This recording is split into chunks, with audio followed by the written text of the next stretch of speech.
আর আমাদের এখনকার যে তরুণ নেতা যাকে নির্বাসিত করা হয়েছিল মিথ্যা মামলা দিয়ে এবং তাকে শারীরিক নির্যাতন করে পঙ্গু করে দেওয়ার মতো অবস্থা করেছিল, সেই নেতা তারেক রহমান তিনি আজকে দেশে ফিরে আসার জন্য প্রস্তুত হয়েছেন এবং ইনশাআল্লাহ তিনি দেশে ফিরে আসলে জনগণের উত্তাল সমুদ্র সৃষ্টি হবে, সেই সমুদ্রে অপশক্তি ধ্বংস হয়ে যাবে।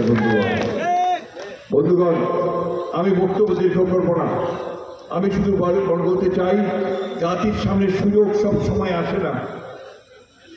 এই সুযোগ যে আমাদের সামনে এসেছে গণতন্ত্রকে প্রতিষ্ঠিত করবার, একটা সুষ্ঠু নির্বাচন করবার এবং আমাদের ভবিষ্যৎকে গণতন্ত্রের পথে চলতে দেওয়ার, সেই সুযোগটা আমরা সবাই গ্রহণ করি।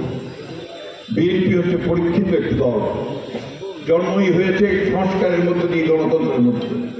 বিএনপি বহুদলীয় গণতন্ত্র দিয়ে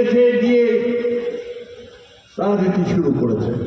BNP presidential form of government থেকে পার্লামেন্টারি ফর্ম অফ গভর্নমেন্ট দিয়েছে। বিএনপি আপনার ওই আমাদের যে কেয়ারটেকার গভর্নমেন্ট তত্ত্বাবধায়ক সরকার ব্যবস্থায় বিএনপি সংবিধানের মধ্যে সন্নিবেশিত করেছিল।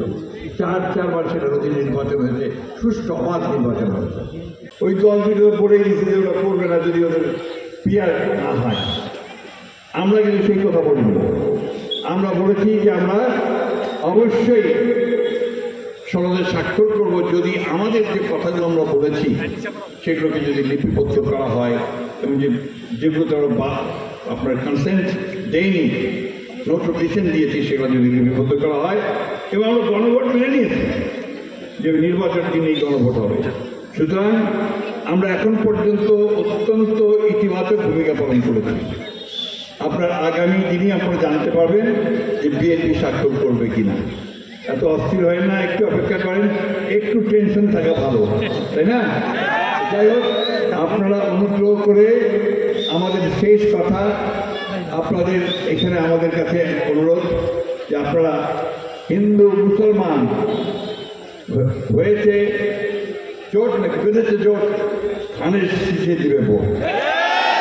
আমাদের হিন্দু ভাইরা এবার বুঝতে পেরেছে তাদের অনেক দিনকার ভুল, ওনারা এবার তৈরি হয়েছেন, ইনশাআল্লাহ তারা ধানের শীষে ভোট।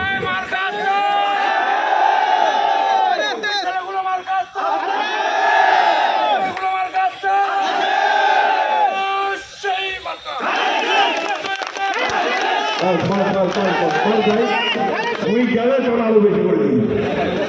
এখন যেটা আপনাদের কাছে আমার শেষ কথা, আমি এখান থেকে আবার ঠাকুরগাঁয়ে যাবো, তাহলে রোডে একটা মিটিং আছে।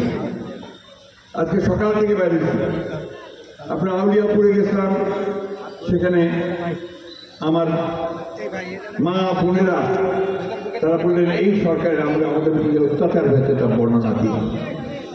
একজনের স্বামী নির্যাতনের ফলে তার কিডনি নষ্ট হয়ে গেছে, আমাদের একজন মহিলা তার চোখ নষ্ট হয়ে গেছে। মহিলাদেরকে নির্যাতন করতে তারা ছাড়ে।